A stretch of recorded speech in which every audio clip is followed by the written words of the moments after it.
Hiya, I'm Jasper, and welcome to your video review for Die Harder, or Die Hard 2, as it is. So, this movie, Die Hard 1, I think, is 100% a Christmas movie. This movie, I think you could argue either way for it. I still think it's a Christmas movie because it starts with a Christmas discussion about getting towed, canceled, and be like, come on, man, it's Christmas. Like, as they pan through the airport shortly afterwards, there's a big ass Christmas tree in the shot. So, I think that this is a Christmas movie, but I can also see the argument of like, well, it's not so much focused on Christmas as like, hey, it's winter, and they just happen to add like that little discussion, a couple of things, but otherwise it could just be winter in general. But Die Hard 1, definitely Christmas movie. Anywho, this movie, Bruce Willis, it's a few years after, and his he's in DC, I think, for Christmas to bring his family. So he's already there, and then his wife is on a plane headed in herself, and I think this is like 1990 is when this one came out. 1990, maybe 89. 90, well, the first one was in 89, so this one was 90, maybe 92, somewhere around there. Anywho, 1990. Actually, I think the first one was earlier. Point being, 1990, where apparently you could just bring a taser onto an airplane. The good old days, I guess. I don't know about you, but I feel like airplanes would be a lot more fun if they allowed tasers on. But anywho, I like this movie because it has the bad guy. He is, first of all, super buff. Like, he's not like Arnold Schwarzenegger buff, but like he's definitely ripped. Like, he has like zero body fat going on, and he is quite muscular.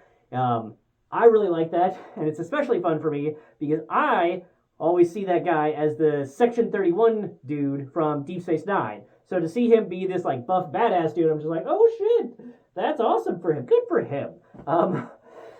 This movie, I think, is a little bit like it has a bit of the symptoms of being made in 1990, where some of the shots are just cut, I think, a bit too tight around people. Like they could have done a little bit further back to like as opposed to just being right up there, the camera doing the blah blah blah. Like, okay, just back up. Let me see a little bit more of what's going on and a little bit more of the background.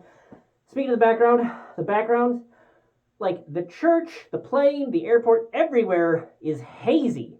I don't know if just they fogged the film strip or if they were just like, it's 1990. There's fog everywhere. But it's everywhere. And honestly, once I noticed it, it's a little distracting. Like I was like, is it just fuzzy? No, it's weirdly foggy, especially in the background. And I don't know why, but I find it a bit distracting. Also, speaking of Star Trek characters, Chief Miles Edward O'Brien, one of the pilots in this, and it's not the biggest part of the world, but I'm just like, hey, more Deep Space Nines, that's fun. And once again, you have unbelievably incompetent cops, and in this time around, they're just incompetent. The competent guys, the ones that actually believe it makes sense, they're the like some of the FAA controllers and some of the like janitor people. So I don't know. And some of this movie is just like you have all these airport employees, and yet every time something is going on or something is happening, like Bruce Willis is the only one that can do something.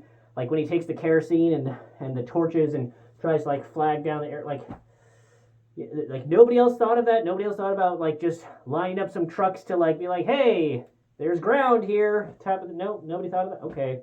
I just feel like with that number of employees, they could have, puzzled through some things, but they didn't.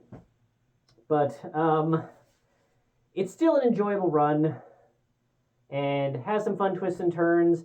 And Bruce Willis is excellent as always in it. The other, like some of the side characters, I don't know their actors' names or even their characters' names off the top of my head, but they're fun.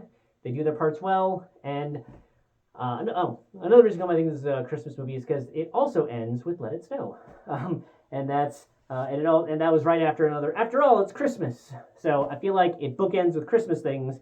So it's a Christmas movie, but it's a fun movie.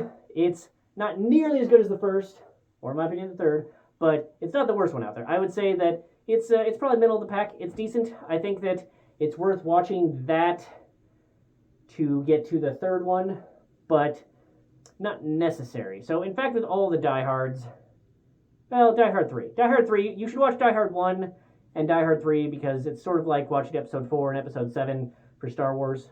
A little bit of that. But those two I think you should watch. But in order to like understand things, you could watch 2 just by itself, I think, and still get the gist of it.